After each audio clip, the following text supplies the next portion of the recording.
Hi, and welcome to the Thriving Farmer podcast, where we hope to inspire, educate, and celebrate sustainable farming and food production. This is your host, Michael.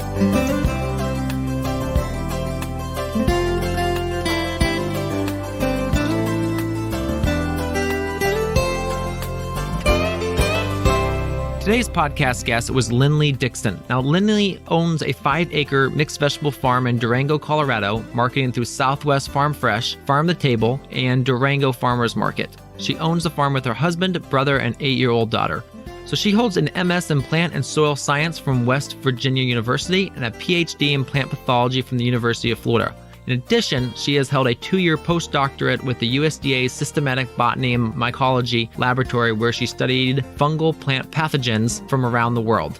She's also the Associate Director for the Real Organic Project, which helps educate and connect farmers and eaters by providing more transparency on organic farming practices. So a lot of things we covered in this episode. We talked about how tough it can be finding land in the West. We talked about access to water out there and how important and challenging that can be. And we also talked about her work with the Real Organic Project and the important work that they're doing to educate consumers about transparency in our food systems.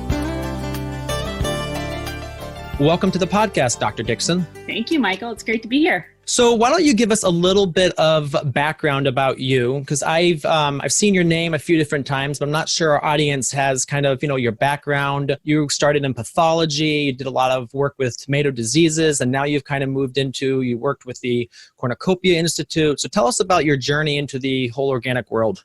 Sure. I kind of feel like a lot of farmers feel this way too, that farming was a calling, but it took me a little bit longer to get into it than I thought. I went to school for a really long time. So I went to a master's degree program after college in organic agriculture at West Virginia University. And at the time, there were only a few universities that were studying organic food systems. And so that's why I chose West Virginia University. And there I studied plant and soil science. And it was so funny because my main advisor, Jim Coates, was like, these farmers, these organic farmers, all they talk about is soil health and the soil and biodiversity. And they seem to think that this is the key. And there's no research out there to show this. And so one of the first things we did was go visit all the organic farms in the mid-Atlantic region, take a look at the biodiversity levels on the farm and try to correlate it with the level of disease. And we were measuring, plant biodiversity, but we were also looking at, soil nematodes and mycorrhizal interactions. And sure enough,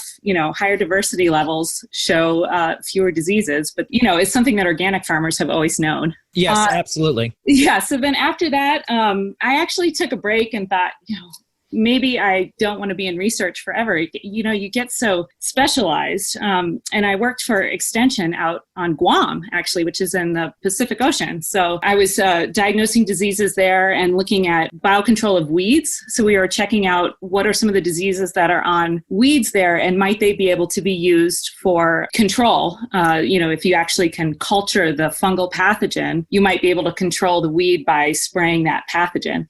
So that's called biocontrol. And the University of Florida was doing work like that. So I started looking at their research. And then a fungal disease called target spot of cucumber and tomato really hit the scene hard in Florida and Guam at the same time. And so I actually was able to get a Ph.D. studying those interactions. And that study looked at the really broad host range of this fungus. And we were able to kind of show that there are isolates that are specific to individual hosts by looking at the genetic components of the different isolates and realize that there really is host specificity, even though it has such a broad host range. So that was my PhD. And then, I didn't have a lot of experience in farming, but in the back of my head, it was always, I'm going to do this at some point. I'm going to have a mixed vegetable farm. And I only spent 1 month when I was in high school on a CSA farm up in Maine. And I just remembered that experience so much, thinking at some point in my life, I'm going to do this.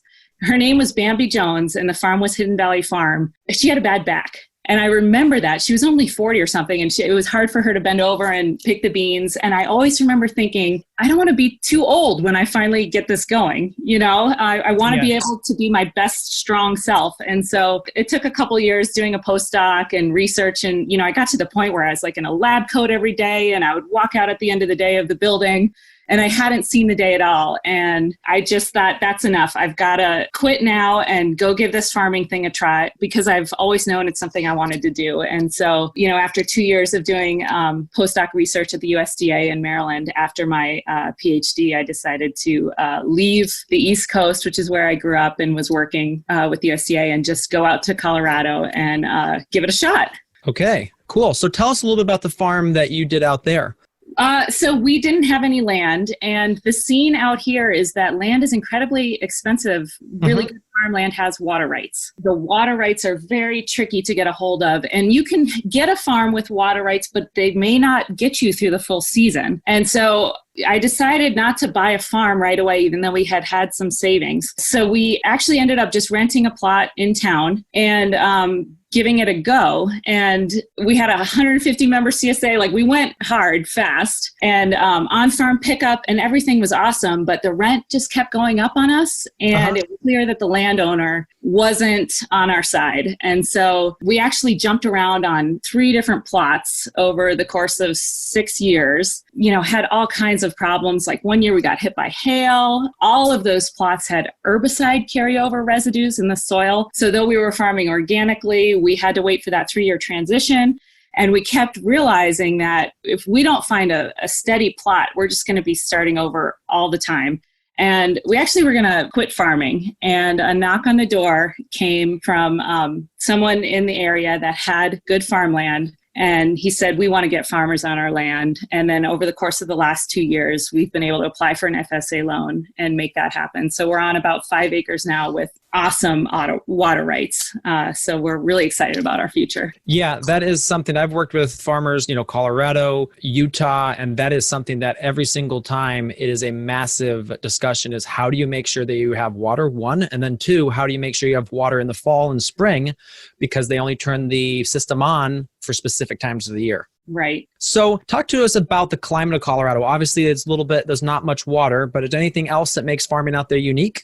I did mention hail. Yep. You'll get a passing hailstorm once a year. And so we've actually started using those Dubois low caterpillar tunnel systems. Okay, yep. To protect some of our long season crops. And of course, a lot of the farm is under remay. We get really heavy winds in the spring, okay. Really cold night.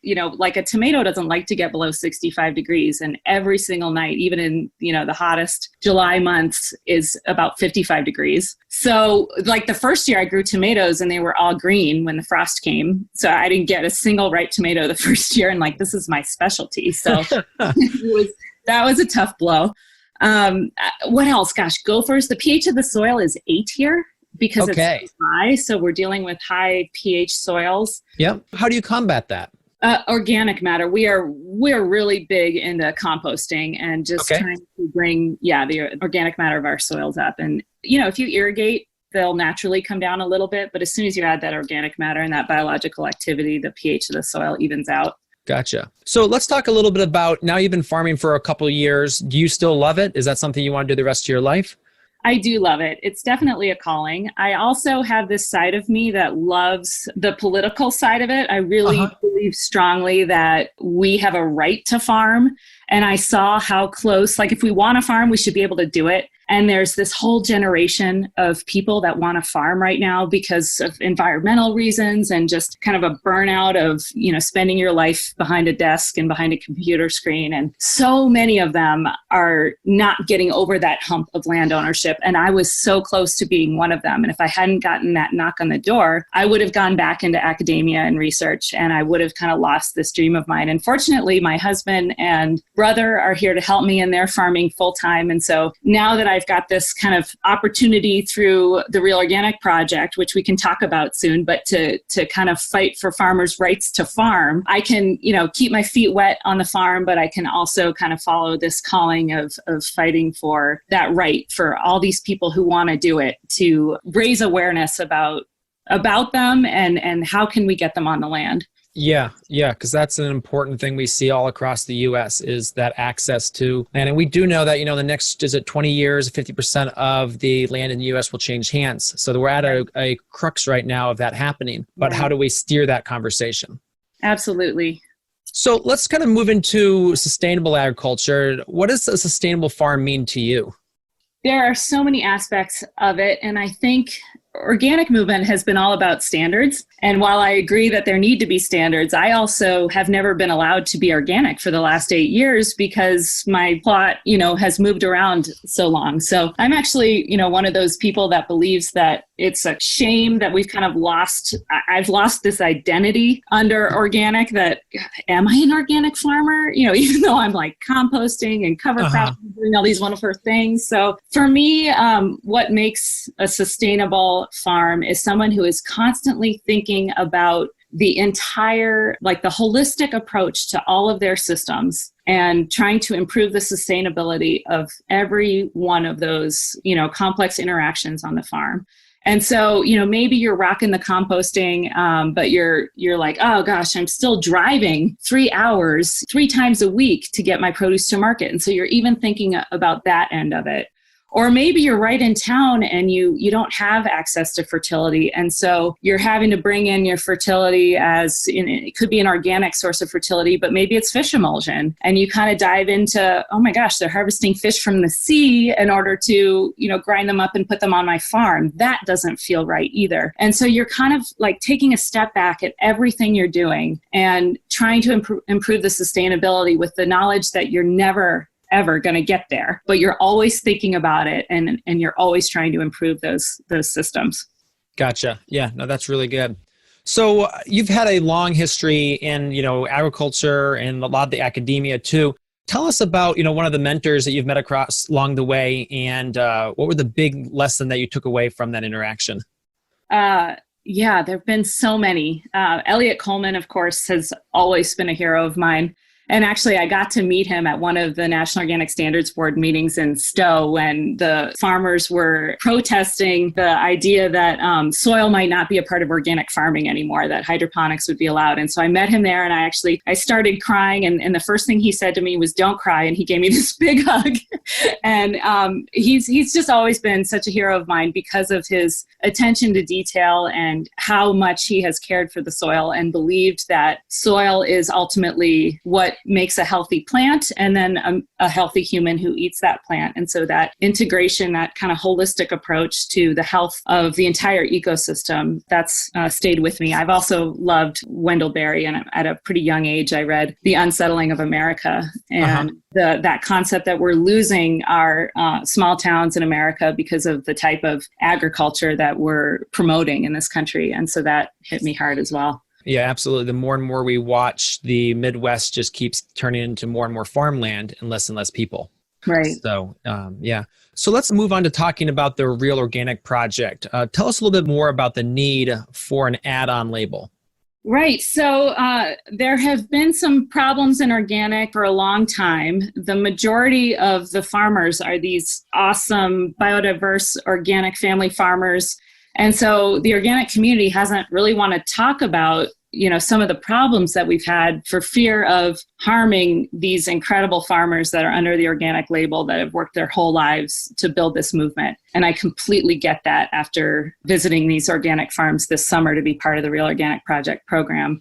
But the reality is that there is enforcement lacking at the National Organic Program level. That's their job, is to enforce the standards. And, I don't know if your listeners are familiar with kind of the way it works is that the standards were developed and that there are accredited certifying agencies, ACAs they're called, that actually come to your farm and the inspector will look at your farm and make sure that you qualify. But they're not the ones that actually do the enforcement. So they write a recommendation that, yes, this farm should be certified, or no, this problem has some issues that need work. But ultimately, it is the National Organic Program's job to enforce those standards and make sure every certified farm is meeting the letter of the law. And the Washington Post in the last couple of years has come out with a series of reports showing that some of the huge dairies aren't getting their cows out for proper grazing. And some of the imports coming into the country are just outright fraudulent on a massive scale when it comes to grain.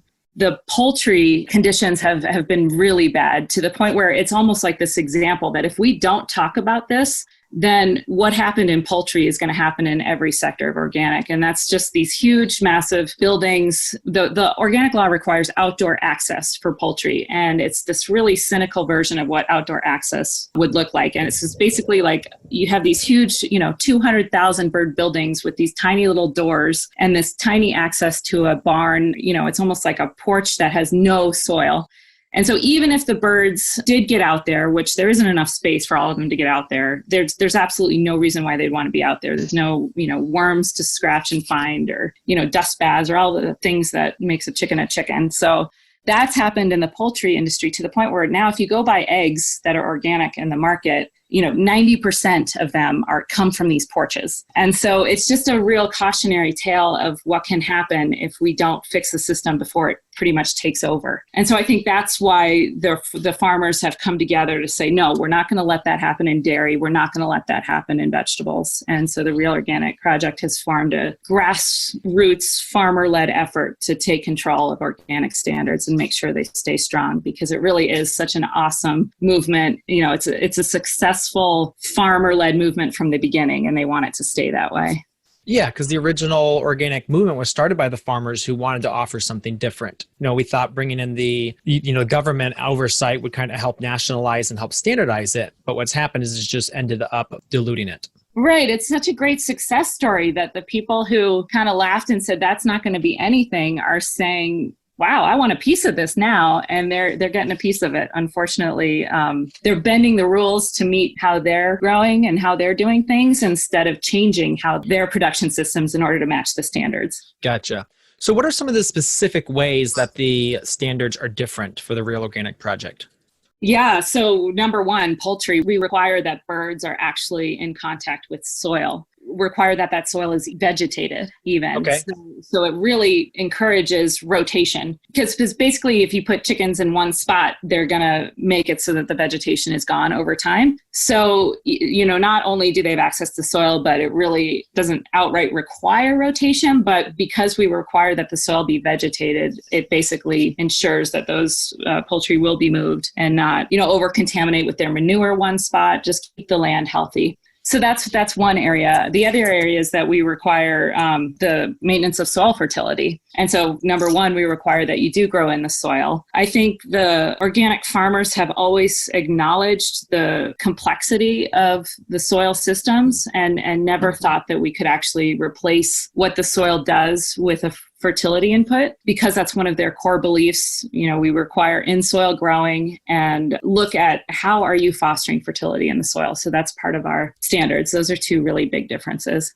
Gotcha. Now talk about the inspection process. Is that someone from your team that comes out and does the actual inspections, or how does it work? That is evolving. This year was just the pilot program, and I actually had the opportunity to visit over 55 farms around the country myself. The goal is for the pilot farms to be able to say, this standard makes sense, this one doesn't make sense. And then I'm able to kind of get that bigger picture across, all the different growing regions in the country, and then take that information back to the standards board. And, this winter, we're then going to figure out, okay, where do we go from here? What standards do we need to change? And how can we grow this program out? And we have yet to figure that out. We meet this winter to solve some of those questions.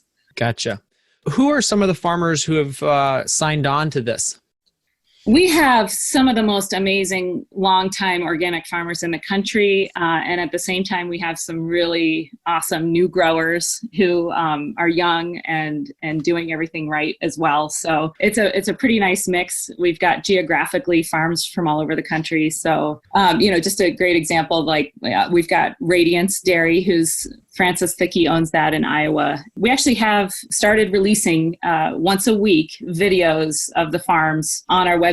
If you click on the videos tab, it's therealorganicproject.org. You can click on the videos tab and see all these farms. So once a week, we'll be releasing another one. But where I started there, Radiance Dairy is this longtime organic dairy that Francis Thickey has been on the National Organic Standards Board. During his time there, he was able to really see some of the problems that are inherent in the National Organic Program And he's actually been very vocal and written about them. And so he's on our board, and his dairy is just such a great example of this longtime farm that's been able to take what was monoculture, conventional grain production, and actually build the soils on these sloping hills with his grazing systems. And he talks about that, how he's done that in his video. So we've got that farm, and at the same time, we've got in Maine this other dairy. These are, young kids that are out there starting their own dairy from scratch, and they just got dropped by Horizon Cooperative, who comes and picks up their milk. And so they're having to figure out, okay, now what? Like, do we have to bottle the milk ourselves on our farm and keep this going? So I think there's just this incredible diversity of stories at all stages of the process. But at the core of it is this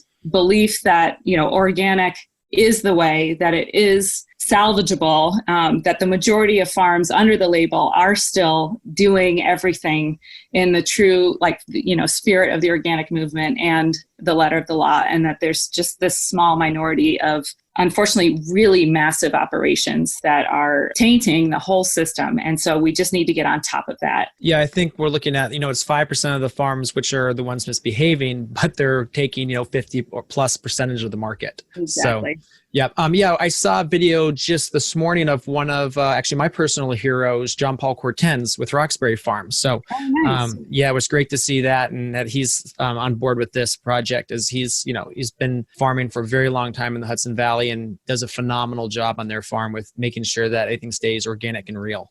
We do have some really incredible farmers that are heroes to the next generation. So, my hope is that the organic community is very complex, and they tend to bash heads a lot. And the reality is we're all on the same team. And so my hope is that we really can all come together and save it, and just not worry about our slight differences. Because in reality, if we're fighting over these little things that are so close, but the things that we're trying to get rid of are just so far outside of what we're talking about, that's where we need to focus. And then if we're successful doing that, then we can, talk about these slight differences that are over here, Yes, absolutely. So I really hope we all come together.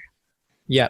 So talk to me about, because I know there's some other add-on programs out there. How do you differ from them? And where do you see, as you said, coming together on making sure that we do not prevent, but kind of show a more unified front for the organic label? Right. And everybody, that's their big thing, is we don't want to create consumer confusion. We want organic to mean organic, and these add-on labels are just going to create confusion. And I would agree. I'm so sorry that we're here, and I'm so sorry that you can't just go and look for that USDA organic label and then be done. But that's just not where we are. And so the reality is we do have to do something to save this label if we want it to be meaningful into the future. So I know a bunch of groups have realized that we've got problems, and we're taking different approaches. The Real Organic Project is basically saying that we are going to enforce the standards as they are written, and that the Organic Foods Production Act is a great law, and let's just enforce it. And so what's happened in the last year is that over a decade, the organic community passed the Organic Livestock and Poultry Production Rule. It was called the OLPP, and it's also been known as just the Animal Welfare Standards. And the Trump administration just dropped it. So it took us 10 years to say, guess what? We believe chickens should be out on soil. And that's what that law was, getting rid of all of those poultry barns. So I think what we've realized is that we've just completely lost control as an organic community. And the Real Organic Project is just trying to get that back. And we would so happily fold as soon as the process of the organic community and the National Organic Standards Board making a recommendation, and then the National Organic Program accepting that recommendation. If that all started to function again, we would walk away, go back to our farms, because these are all farmers. They don't want to be doing this. They want to farm. We're just basically saying, let's save organic as it is. And then there are a bunch of other groups that are trying to push the organic standards beyond and look at, really great things too, like worker welfare and carbon drawdown and, no-till, things like that. Yeah, we're saying if we can fix the process first, then we can move the needle forward once we fix the basics here. Gotcha. So how do you envision educating the consumer on the difference of this new label? We're letting the farmers do it. So part of the inspection process includes a video interview of the farmer on their land, explaining their organic production practices and why they matter. And it's so great because that is such a big question and every farmer has a different answer. And so, gosh, these videos are amazing too. I hope a lot of people are able to watch them because it's so inspiring to see a farmer talk about their farm on their farm. Every farmer loves to do that. And so these farmers, they know so much and they're so inspiring. That's how we're educating the community. And so I really hope that people are going to go watch them because they're great. Awesome. So what do you feel then? I think we've kind of talked about this a bit, but what do you feel that the future holds for the organic label? It's scary. I mean, we've lost it in so many ways. We've lost the animal welfare. I know the National Organic Program knows that there are problems with grazing for dairy, and they have yet to decertify one farm. So I'm a little cynical that the National Organic Program is going to get it together and start getting some of these massive operations that just are not meeting the letter of the law and just decertifying them. There is so much money that is behind these operations. And to be frank, the certifiers are benefiting from that as well. You know, if you have a client that is massive like Driscoll's and they have 4,000 acres of hydroponic berries, they are paying you a lot of money to get certified. And so there's this conflict of interest at every step of the way. So I am a little nervous and maybe realistic about the idea that this might not work to reclaim the National Organic Program, and that the Real Organic Project might have to stick around for a while, as much as I would love it to not be necessary to exist at all. But I'm a little cynical at this point because the National Organic Program has known for so long that there are problems and they have yet to fix them. Yeah, that's unfortunate. All right. Thank you so much for your time today. It's been great. It's really been exciting to hear where this is headed and kind of the reasons behind it. Imagine you're standing in front of future farmers, and I know you see new farmers coming all the time. They're battling their way through the fears, worries, doubts, and struggles to start their farm. What are 2 or 3 strategies you would recommend they focus on to best ensure success? Yeah, I'd love to go back and tell my beginning farmer self a lot of things. I think the biggest one is if you're not okay with failure, then don't get into this, and don't take your failures so hard because it happens to the best of us, and keep going and learn from it, right? Don't make the same mistake twice. So be okay with failure. You know, I have this scientific background, and it's funny because so much of the organic community is very anti-science. So I think I would tell myself to really embrace that scientific background, that understanding of complexity and all the systems. You know, we have more in common with the organic community than we have differences. And I think the scientific community has really let organic farmers down over time here by just kind of failing to acknowledge that the organic community does have respect for that complexity, and they just want to work within it and not understand every step of the process. So I guess I would tell myself that it's not an either or. It's not, you know, you're organic and then you're anti-science, or you're pro-science and that means that you can't be part of the organic community. I would say the two are more alike than they are different. And then the last thing I would say is surround yourself with people who understand how hard it is and want to give towards the effort and help you, because I think ultimately it takes every single person who's involved in getting, you know, this kind of really good food onto the plates of your community. You're going to feel like you're giving more than you're getting back.